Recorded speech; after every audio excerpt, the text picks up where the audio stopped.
اعوذ باللہ من الشیطان الرجیم، بسم اللہ الرحمن الرحیم، السلام علیکم ورحمۃ اللہ وبرکاتہ۔ آپ سب کو آج کے اس کلاس میں خوش آمدید کہتا ہوں۔ یہ ہمارا تیسرا کلاس ہے جو ہم اور آپ اسلام کے بیسک بلیف آف اسلام کے بنیادی عقائد کے حوالے سے سن رہے ہیں۔ ہم نے اور آپ نے یہ گفتگو کرنے کی کوشش کی کہ ہم بغیر دین کے زندگی نہیں کر سکتے۔ تو جب ہم نے یہ ثابت کیا کہ بغیر دین کی زندگی نہیں کر سکتے، تو اب یہ ایک سوال پیش آتا ہے کہ بھائی دین تو اس دنیا میں بہت سارے ہیں، تو اب ان سارے دین میں کون سا دین صحیح ہے، کون سا دین غلط ہے، کس دین کو ہم صحیح مانیں، کس دین کو غلط مانیں، وہ کیا کیٹیگریاں ہے، وہ کون سے معیار ہیں جس کی بنا پر ہم صحیح اور غلط دین کو سمجھ سکیں۔ اس سے پہلے ہم اور آپ دین کی ضروریات کے بارے میں جان چکے ہیں کہ دین انسان کے بہت سی ضرورتوں کو پورا کر سکتا ہے۔ تو اس حوالے سے اور دین کے بغیر انسان کی بہت سی ضرورتیں پوری نہیں ہو سکتی، اس لیے ضروری ہے کہ انسان دیندار والی زندگی بسر کرے، بغیر دین کی زندگی بسر نہ کرے۔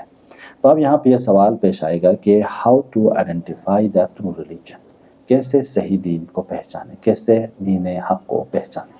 دیکھیں ہمارے پاس دنیا میں بہت سارے دین ہیں۔ دین کو کے بارے میں جب ہم پڑھتے ہیں تو ٹائپس آف ریلیجن میں دو معیار ہیں۔ پہلے ڈیوائن ریلیجنس ہیں، دوسرا نان ڈیوائن ریلیجنس ہے۔ ڈیوائن ریلیجنس ان ادیان کو کہا جاتا ہے یا اس دین کو کہا جاتا ہے جو خدا کی طرف سے ہے۔ جیسے ہمارے پاس اسلام ہے، مسیحیت ہے اور کرسچینٹی ہے، یہودیت ہے۔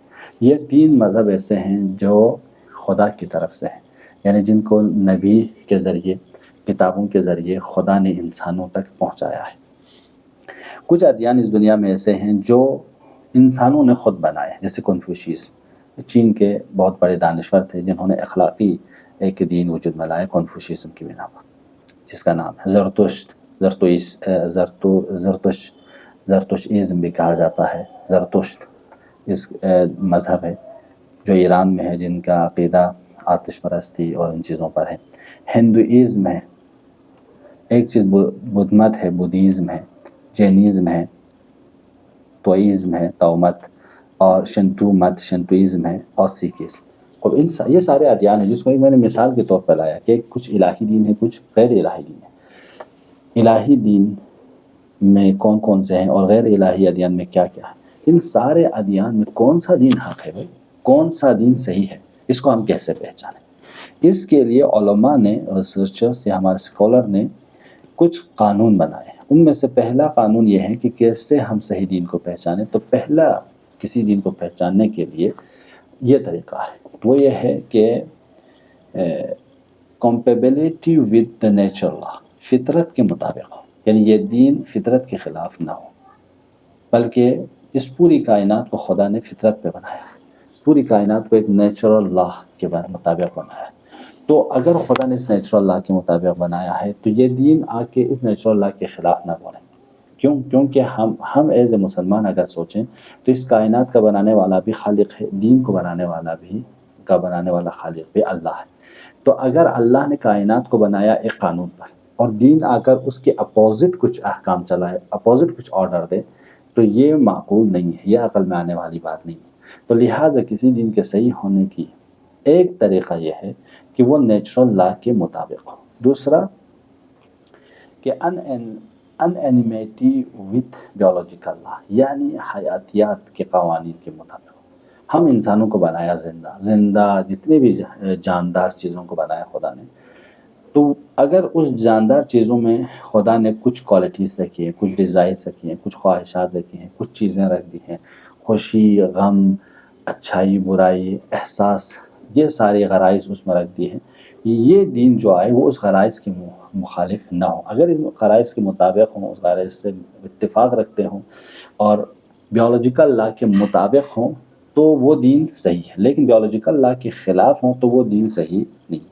تیسری چیز کمپریہنسو ان کانٹینٹ ہو، یعنی جامعیت ہو۔ وہ دین صرف آپ کو عبادت کرنے تک ہی محدود نہ رکھیں، آپ کو عبادت بھی کرائیں، جامعہ میں آپ کی ذمہ داری بھی بتائیں، اور آپ کو اپنے انفرادی، اجتماعی، مادی، معنوی، اپنے بال بچوں کے ساتھ، اپنے ہمسائے والوں کے ساتھ، اپنے دوست احباب کے ساتھ کس طرح رہنا ہے، کس طرح زندگی گزارنا ہے، اپنے خدا کے ساتھ اپنے انسان کا رابطہ کیا ہو، ان تمام چیزوں کو بیان کرنے والے ہوں۔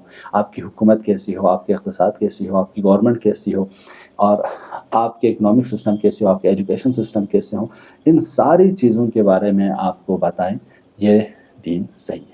کوئی دین ایسا نہ ہو کہ صرف آپ کو عبادت تک مشغول نہ رکھے یا آپ کو دنیا تک محدود نہ رکھے۔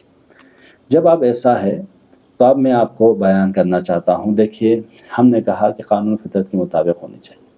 آج کے بہت سے سائنسدان، جو جتنے بھی مشرک لوگ جو خداؤں کو مشرکانہ عقائد رکھتے ہیں، ان لوگوں کے نے کبھی سورج کو خدا مانا، کبھی چاند کو خدا مانا، کبھی سٹار کو خدا مانا، کبھی اینیملس کو خدا مانا۔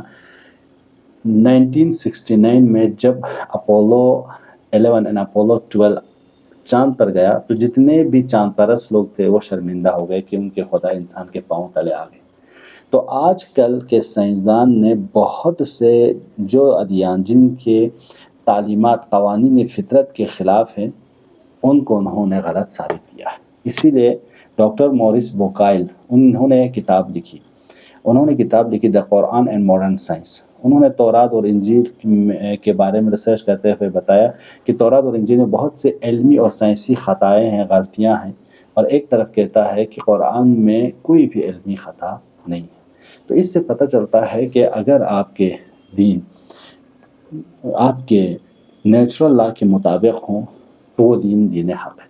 اس کا ایک مثال میں نے آپ کو یہاں لینے کی کوشش کی۔ دوسرا مثال ہم نے آپ کی خدمت میں عرض کیا تھا کہ بیولوجیکل لا کے مطابق ہونا چاہیے آپ کا دین۔ جیسے اسلام آ کے کہتا ہے کہ بہت سی چیزیں اسلام میں حلال ہے، بہت سی چیزیں اسلام میں حرام ہیں۔ مثلا اسلام آ کے کہتا ہے کہ پھل، پھول، گوشت، ازدواج، یہ سب آپ کے لیے حلال ہے، لیکن زنا کرنا، سور کا گوشت کرنا، الکوہل، قتل کرنا، یہ سب آپ کے لیے حرام ہے۔ لیکن ایسے ہی بہت سے ادیان ہیں جن کے یہاں ہم اور آپ آ کر دیکھتے ہیں تو وہ یہ ہیں کہ دیکھیں ان کے یہاں رہبانیت ہے، سلیبریسی رہبانیت ہے۔ تو رہبانیت سے مراد ہے کہ بغیر شادی کے زندگی بسر کرنا، جنسی رابطوں سے دوری کرنا، جیسے مسیحیت، بدھ مت، مسیحیت کے پادری اور موک شادی نہیں کرتے۔ تو بھئی سلیبریسی ہے بدھ مت اور مسیحیت میں، یہ صحیح ہے، لیکن اسلام سلیبریسی یا رہبانیت کے غلط مانتا ہے۔ اسلام خود کہتا ہے فَانكِحُوا مَا طَابَ لَكُم مِّنَ النِّسَاءِ، کہ اپنے میری شادی کرو، نکاح کرو ان عورتوں سے جس کو تم نے انتخاب کیا ہے۔ یا نبی فرماتے ہیں النکاح من سنتی فمن رغب عن سنتی فلیس منی، کہ شادی کرو، نکاح کرو، شادی کرنا میری سنت میں سے، جو اس سنت سے رغبت نہیں کرتا وہ ہم میں سے نہیں۔ تو اب جو یہ مسیحی اور جو پادری، مسیحیت کی پادری اور بدھ مت کے راہبوں، جو دوسرے انسانوں کی طرح ان کے اندر بھی جنسی خواہش نہیں ہے، جو یہ لوگ کہتے ہیں کہ ہم شادی نہیں کریں گے، شادی کے بغیر رہیں گے، ہم رہبانیت والی زندگی کا سفر کریں گے، تو خدا نے جنسی خواہشات وجود، یعنی بیولوجیکل لا کے مطابق وہ خواہشات انسان میں تولید نسل کا حکم دیا، عضو بنایا۔ اگر لوگ پادری اور مونک کی تقلید کرنے لگے تو ان مذاہب کے ماننے والوں کی تعداد تو بالکل ختم ہو جائے۔ تو مسیحیت کے ماننے والے ایک طرف حضرت ابراہیم، حضرت موسیٰ، حضرت عیسیٰ کو مانتے ہیں، تو ان کے تو بچے تھے، ان کی بیویاں تھیں، تو ان کے انبیاء کے اعمال کے مطابق یہ لوگ نہیں چلتے۔ تو دیکھیں یہ قانون میں نے اس لیے بتایا سلیبریسی اسلام میں حرام ہے، لیکن بدھ مت میں اور مسیحیت میں وہ ایک مستحب کے طور پر، واجب کے طور پر عمل کرتے ہیں۔ ان کے پوپ اور ان کے پادری اور ان کے مؤ جو ہے شادی نہیں کرتے۔ تو یہ دین ایسا نہیں ہو کہ آپ کے بیولوجیکل قانون کے خلاف۔ اور ایک چیز جو ہے بیولوجیکل قانون کے مطابق، جیسے جانوروں کا ذبح کرنا، تو جانوروں کو ذبح کرنا بدھ مت میں، ہندو مت میں، جین مت میں حرام ہے۔ یہ تینوں مذہب کہتے ہیں ظالمانہ، وحشیانہ، غیر انسانی کام ہے، وہ یہ نہیں کرنا، اور یہ لوگ گوشت بھی نہیں کھاتے، لیکن اسلام کہتا ہے جانوروں کا ذبح کرنا صحیح ہے۔ تو اب میں ایک بیان کرنا چاہتا ہوں، اگر یہی چیز غلط ہے تو خدا نے بہت سے جانوروں کو ایسے بنائے جو تیز دان، مضبوط جبڑے ہیں، جن کا کام صرف شکار کرنا ہے، جن کا گوشت ہی کھانا ہے۔ تو اگر گوشت کھانا ظالمانہ، غیر وحشیانہ و غیر انسانی ہے تو خدا نے ان جانوروں کو کیوں بنایا؟ کیوں آج کیڑے مکوڑے ایک دوسرے کو کھاتے ہیں؟ یا اب جب ہم ایک طرف جس چیز کو اسلام نے حلال قرار دیا اور کھانے کو کہا، ان جانوروں میں بھیڑ بکری یا جو بھینس وغیرہ ذبح کرتے ہیں ان میں کوئی کمی بھی نہیں ہوتی، کوئی ان کی پیدائش میں تو کوئی ایک دوسری چیز یعنی اس کا مطلب ہے کہ ہم انسانوں کے جسم کو ہم گوشت کی بھی ضرورت ہے، بہت سی وٹامنس ہیں اس میں، بہت سے پروٹینس ہیں، بہت سی چیزیں جو گوشت کے ذریعے انسان کے جسم کو لگتی ہے وہ چیزیں حاصل کریں۔ اگر ایسا ہی ہے کہ جس جاندار کو چونکہ اس کو نقصان ہوتا ہے، اس کے اوپر ظالمانہ ہے، تو پھل فروٹ بھی تو ہم اس کو کاٹتے ہیں کھاتے ہیں تو وہ بھی تو غلط ہو جائے گا۔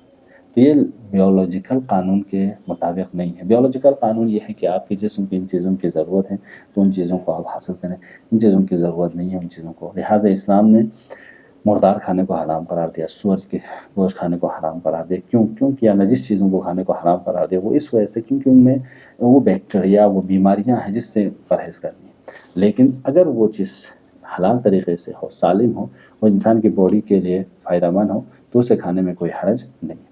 اور لاسٹ پوائنٹ اور جو اس میں آخر ہے، ہم نے کہا تھا کہ کمپرہنسو ہونی چاہیے، وہ دین جامع ہونے چاہیے۔ اس کا مطلب یہ ہے کہ وہ فطرت کے مطابق ہوں، عقل کے مطابق ہوں۔ یہ دین یعنی ایک دین کامل کی خصوصیت ہے کہ عقل کے مطابق ہو، عقل سے خلاف نہ ہو، ہماری مادی اور معنوی ضروریات کو پورا کریں، ابدی اور ہمیشہ کی ہو۔ یہ ایسا نہ ہو کہ صرف ایک ہی زمانے میں نہیں بلکہ ہر زمانے اور ہر مقام کے لیے اس کے پاس احکام ہو، اس کے پاس قانون ہو، اس کے پاس لا ہو، آسان ہو، سخت نہ ہو۔ ایسا نہ ہو کہ آپ کو ایک آرڈر دیا گیا کہ یہ کرنے کو لیکن آپ نہ کر سکیں۔ مثلا اسلام نے کہا اگر کھڑے ہو کر نماز پڑھ سکتے ہو کھڑے ہو کر نماز کرو، کھڑے ہو کر نہیں پڑھ سکتے بیٹھ کر نماز کرو، بیٹھ کر نہیں پڑھ سکتے لیٹ کر نماز کرو۔ لہٰذا اس چیز کو انسان کے طاقت کے مطابق بنائے۔